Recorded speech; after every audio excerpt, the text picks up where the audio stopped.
Assalamualaikum Kemudian warahmatullahi kita wabarakatuh. masuk Alhamdulillahirabbil ke alamin wassalatu pada wassalamu ala terjemahan asyrafil anbiya'i wal daripada mursalin wa ala alihi wa Quran sahbihi surah ajma'in amma Al-Maidah ba'du. ayat Rabbi shrah li 48 sadri wa itu, yassir li amri yang wahlul mana 'uqdatam min terjemahnya lisani yafqahu qawli. berbunyi, dan Shadaqallahul kami azim. telah menurunkan Yang saya kitab Al-Quran cintai dan yang saya banggakan, kepadamu. Di situ siswa-siswi ditujukan kelas kepada Nabi 10 Muhammad SMK Sallallahu Negeri Alaihi 8 Wasallam Kabupaten Tebo. dengan membawa kebenaran, yang Adapun membenarkan kitab-kitab materi yang diturunkan sebelumnya pembelajaran dan kita menjaganya. kali ini Maka putuskanlah tertuang dalam perkara video mereka ini, yaitu menurut kita apa mempelajari yang tentang diturunkan Allah, dan kompetisi janganlah dalam engkau kebaikan dan mengikuti etos keinginan kerja. mereka Materinya dengan yaitu kompetisi dalam kebaikan dan etos meninggalkan kerja. kebenaran yang telah datang Assalamualaikum kepadamu. warahmatullahi wabarakatuh. Untuk Alhamdulillahirabbil setiap alamin umat wassalatu wassalamu ala asyrafil anbiya'i wal mursalin wa ala alihi di wa sahbihi antara ajma'in kamu kami amma berikan ba'du. aturan dan jalan Rabbi yang shrah li terang. sadri wa yassir li Seandainya amri Allah wahlul menghendaki, 'uqdatam min lisani niscaya Dia yafqahu qawli. menjadikanmu satu Shadaqallahul umat azim. saja,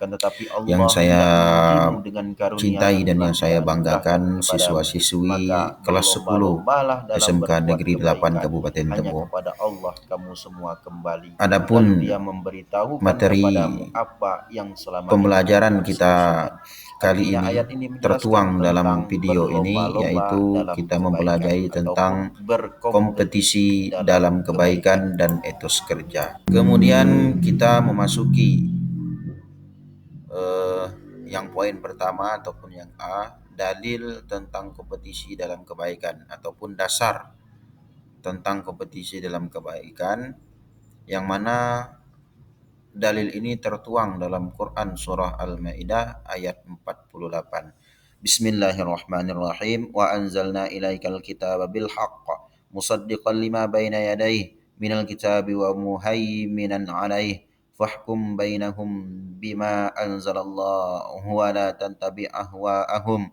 amma ja'aka minal haqq likulli ja'alna minkum syir'atan wa minhaja walau sya'allahu laja'alakum ummatan wahidah walakin layabluukum fi ma atakum fastabiqul khairat ilallahi marji'ukum jami'an fayunabbi'ukum bima kuntum fihi takhtalifun. Shadaqallahul azim. Kemudian kita masuk kepada terjemahan daripada Quran surah Al-Maidah ayat 48 itu, yang mana terjemahnya berbunyi, dan kami telah menurunkan kitab Al-Quran kepadamu. Kepadamu di situ ditujukan kepada Nabi Muhammad sallallahu alaihi wasallam dengan membawa kebenaran, yang membenarkan kitab-kitab yang diturunkan sebelumnya dan menjaganya. Maka putuskanlah perkara mereka menurut apa yang diturunkan Allah, dan janganlah engkau mengikuti keinginan mereka dengan meninggalkan kebenaran yang telah datang kepadamu. Untuk setiap umat di antara kamu kami berikan aturan dan jalan yang terang. Seandainya Allah menghendaki, niscaya Dia menjadikanmu satu umat saja. Akan tetapi Allah hendak mengujimu dengan karunia yang telah Dia anugerahkan kepadamu. Maka berlomba-lombalah dalam berbuat kebaikan. Hanya kepada Allah kamu semua kembali. Lalu Dia memberitahukan kepadamu apa yang selama ini kamu perselisihkan. Artinya ayat ini menjelaskan tentang berlomba-lomba dalam kebaikan ataupun berkompetisi dalam kebaikan. Kemudian kita masuk kepada isi kandungan Al-Quran surah Al-Maidah ayat 48, yang mana kandungan daripada isi Al-Quran Al-Maidah 48 itu, yang pertama, Allah Subhanahu wa taala menurunkan kitab suci Al-Quran dengan kebenaran yang mutlak. Artinya apa? Bahwasanya Allah menurunkan kitab suci Al-Quran dengan kebenaran yang mutlak, ataupun bisa disebut kebenaran yang sejati. Artinya tidak ada kekeliruan di dalam Al-Quran tersebut. Kemudian yang kedua, kitab suci Al-Quran membenarkan isi kitab-kitab sebelumnya. Artinya apa? Bahwasanya kitab Al-Quran ini ialah pelengkap ataupun pedoman hidup. Kemudian isi Al-Quran ini juga membenarkan isi daripada kitab-kitab sebelumnya. Yang mana kitab-kitab sebelumnya kitab Zabur, kitab Taurat, dan kitab Injil. Maka di dalam Al-Quran semua isi-isi kitab Taurat, Injil, Zabur tadi dibenarkan di dalam Al-Quran. Kemudian poin yang ketiga, isi kandungan tersebut ialah Allah Subhanahu wa taala memerintahkan manusia agar menjadikan Al-Quran pedoman hidup dalam memutuskan segala perkara. Jadi intinya apa? Segala urusan dunia, segala urusan akhirat, semua yang perkara-perkara yang ada di dunia ini, maka kita pedomani, kita pelajari Al-Quran agar mendapatkan pedoman hidup yang baik. Kemudian poin yang keempat, Allah Subhanahu wa taala memerintahkan manusia untuk berlomba-lomba dalam kebaikan dan menjauhkan kemaksiatan. Artinya apa? Berlomba-lombalah kita untuk berbuat kebaikan dan menjauhkan apa yang dilarang oleh Allah Subhanahu wa taala. Kemudian dalil dasar. Jadi dalil itu terbagi menjadi dua. Yang pertama dalil akli, yang kedua dalil nakli. Jadi yang kita bahas hari ini pada video pembelajaran ini yaitu tentang dalil nakli. Dalil nakli ini juga terbagi dua, ada berdasarkan Al-Quran dan juga ada berdasarkan eh, hadis Rasulullah Shallallahu Alaihi Wasallam. Yang mana pada materi ini kompetisi dalam kebaikan, hadis Rasulullah Shallallahu Alaihi Wasallam sebagai dasar, eh, yang mana artinya dari Jabir bin Abdullah, ia berkata Rasulullah berkhutbah di hadapan kami. Beliau mengatakan, wahai manusia, bertaubatlah kepada Allah sebelum kalian mati. Bersegeralah beramal saleh sebelum kalian sibuk. Dan sambunglah antara kalian dengan Rabb kalian, dengan Allah maksudnya, dengan memperbanyak zikir kepadanya, dengan memperbanyak mengingat Allah Subhanahu wa taala. Banyak bersedekah dengan sembunyi-sembunyi maupun terang-terangan. Niscaya kalian akan diberi rezeki, ditolong dan dicukupi oleh Allah Subhanahu wa taala. Jadi itulah makna daripada hadis ataupun dalil hadis tentang kompetisi dalam kebaikan dan etos kerja. Kemudian kita masuk lagi kepada poin berikutnya, isi kandungan daripada hadis yang kita baca tadi. Yang pertama, bersegeralah bertaubat sebelum datang kematian. Artinya apa? Kita hidup di dunia ini tidak akan tahu kapan ajal kita akan datang.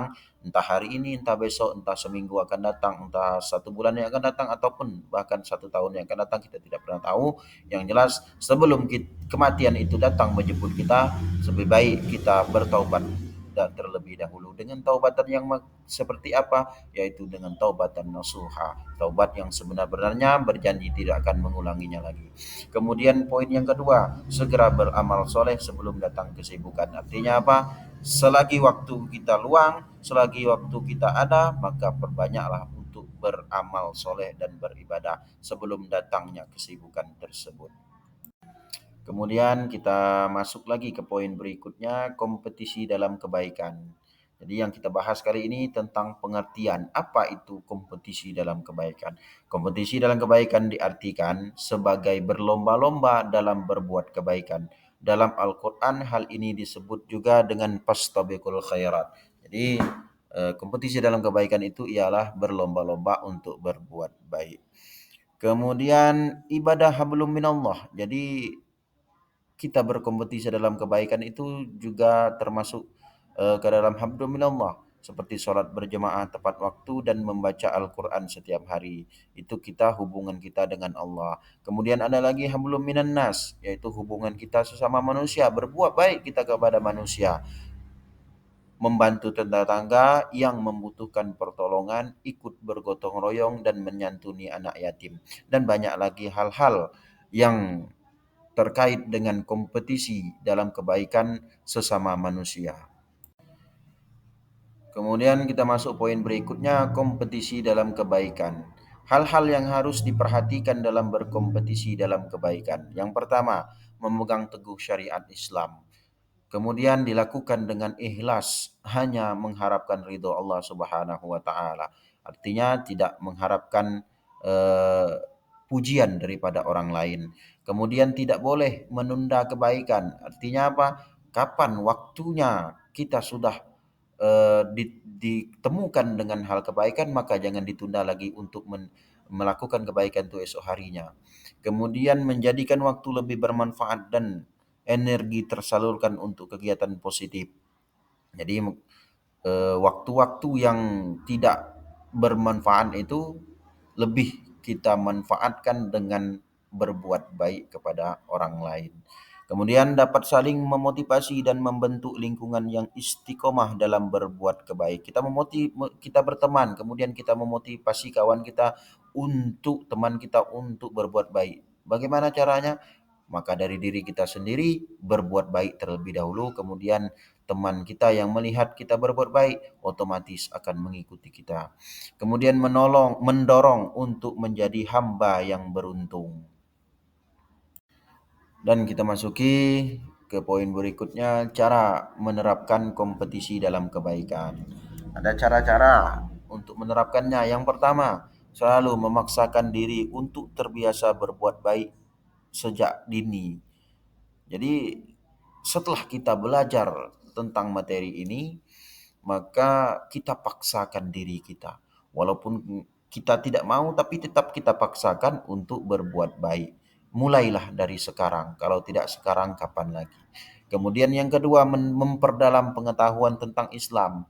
Jadi kalau seandainya kita masih awam ataupun masih merasa kurang dengan pengetahuan tentang Islam kita, maka kita cari guru, kita pelajari lebih dalam. Kemudian berteman dengan orang yang berjiwa fastabiqul khairat. Nah, artinya apa? Mencari teman itu carilah teman yang baik yang mampu mengajak kita untuk berbuat baik kepada Allah, kepada orang lain.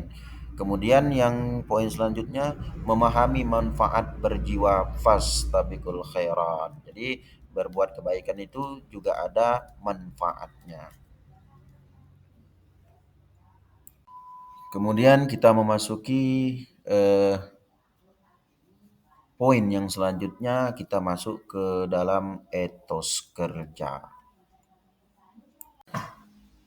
Dalam etos kerja ini juga ada dalil ataupun firman Allah Subhanahu wa taala yang menjelaskan tentang etos kerja.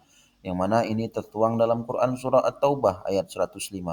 Bismillahirrahmanirrahim. Wa qul ya'malu fasayarallahu wa amalakum rasuluhu wal mu'minun wa saturadduna ila alimil ghaib wasyahadah fayunabbiukum bima kuntum ta'malun. Dan katakanlah bekerjalah kamu, maka Allah akan melihat pekerjaanmu, begitu juga Rasulnya dan orang-orang mukmin, dan kamu akan dikembalikan kepada Allah yang mengetahui yang gaib dan yang nyata, lalu diberitakannya kepada kamu apa yang telah kamu kerjakan. Umat Islam diperbolehkan bersikap iri kepada orang lain terhadap dua hal, sebagaimana dalam hadis Nabi Shallallahu Alaihi Wasallam, yaitu yang pertama iri kepada orang yang berilmu, iri kepada orang yang pintar membaca Al-Quran pagi, siang, malam, dan pagi. Kemudian yang kedua, iri terhadap orang yang diberikan harta, yang diberikan kekayaan oleh Allah Subhanahu wa taala, sementara dia memanfaatkan hartanya untuk di jalan kebaikan, membelanjakan hartanya untuk menolong agama Allah Subhanahu wa taala. Kemudian ini juga ada dalil etos kerja, yaitu berupa hadis riwayat Muslim yang mana artinya dari Abu Hurairah berkata, Rasulullah bersabda, mukmin yang kuat lebih baik dan lebih dicintai oleh Allah Subhanahu wa taala daripada mukmin yang lemah. Tetapi dalam diri kedua mereka ada kebaikan. Berusahalah kamu terhadap apa yang bermanfaat bagimu dan minta tolonglah kepada Allah. Dan janganlah kamu lemah apabila musibah menimpamu, maka janganlah berkata seandainya aku melakukan segini dan begitu. Tetapi katakanlah bahwa sesuatu itu atas kekuasaan dan kehendaknya, karena sesungguhnya kata kata seandainya merupakan pintu masuk pekerjaan syaitan.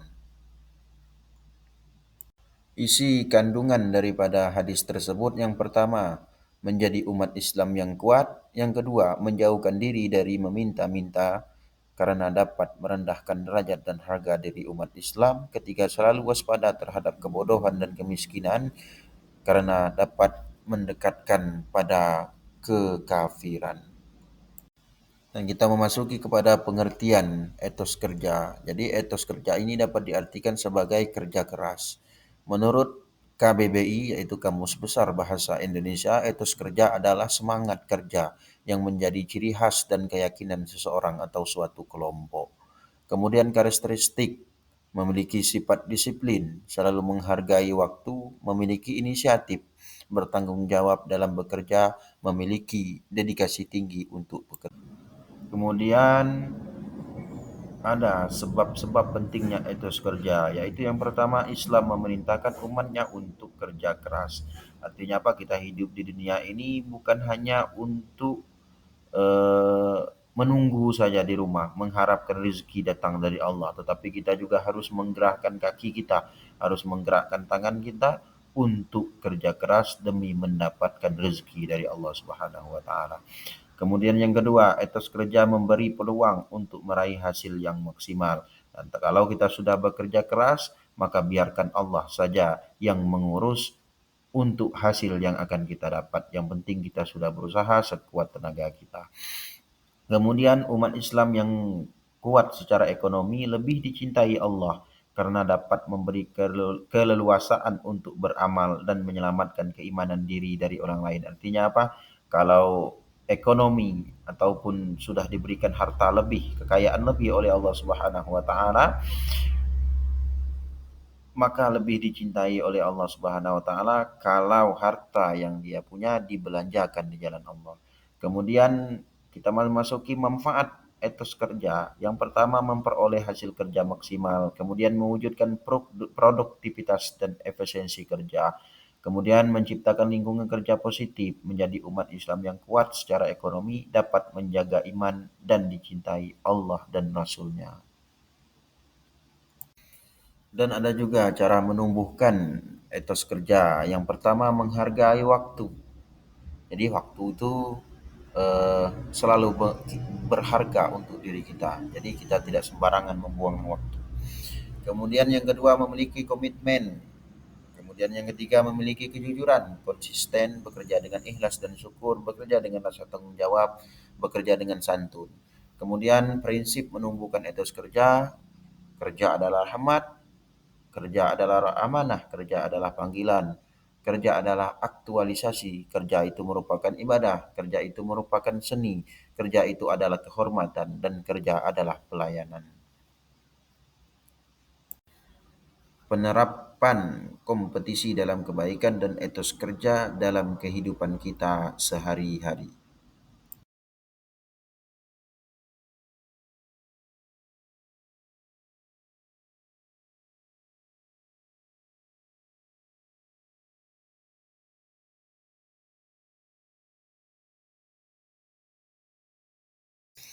Penerapan kompetisi dalam kebaikan dan etos kerja.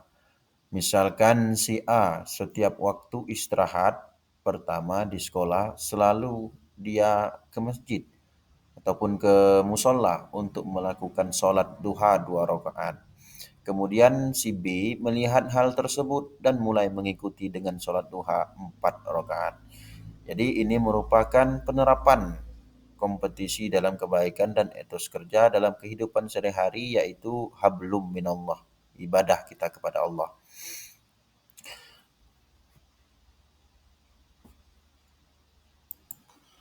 Kemudian ada lagi muamalah, yaitu hablum minan nas, hubungan manusia sesama manusia ataupun kebaikan manusia terhadap manusia yang lainnya. Contoh, si C setiap hari selalu berimpak di kelas sejumlah 5.000 rupiah. Kemudian si D mengetahui hal tersebut dan karena uang sakunya yang diberikan oleh orang tuanya lebih besar, kemudian ia diam-diam juga berimpak sebesar 10.000.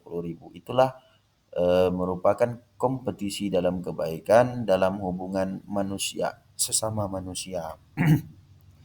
Kemudian yang selanjutnya, belajar dengan sungguh-sungguh, mengikuti pelajaran secara aktif, mengerjakan tugas tepat waktu dan tidak menunda-nunda, mengerjakan ulangan dengan jujur dan mandiri. Itu merupakan etos kerja yang dapat diterapkan sebagai seorang peserta didik ataupun pelajar.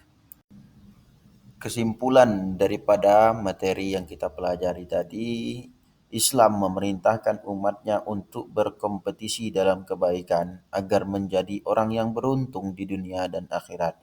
Kemudian Islam juga memerintahkan umatnya untuk memiliki etos kerja yang tinggi agar menjadi umat yang kuat, baik secara iman, Islam, dan ekonomi. Kedua, sikap ini harus menjadi budaya umat Islam dalam kehidupan sehari-hari, melalui pembiasaan sejak kecil dalam kehidupan keluarga ataupun berteman. Dengan demikian, umat Islam dapat memahami betapa besar manfaat kedua sikap tersebut dalam kehidupan sehari-hari. Demikianlah penyampaian materi kita melalui video pembelajaran ini. Mudah-mudahan kita semua selalu mendapatkan berkah, ridho, serta ampunan dan mendapatkan ilmu yang bermanfaat dari Allah Subhanahu wa taala. Amin ya rabbal alamin. Saya akhiri, Assalamualaikum warahmatullahi wabarakatuh.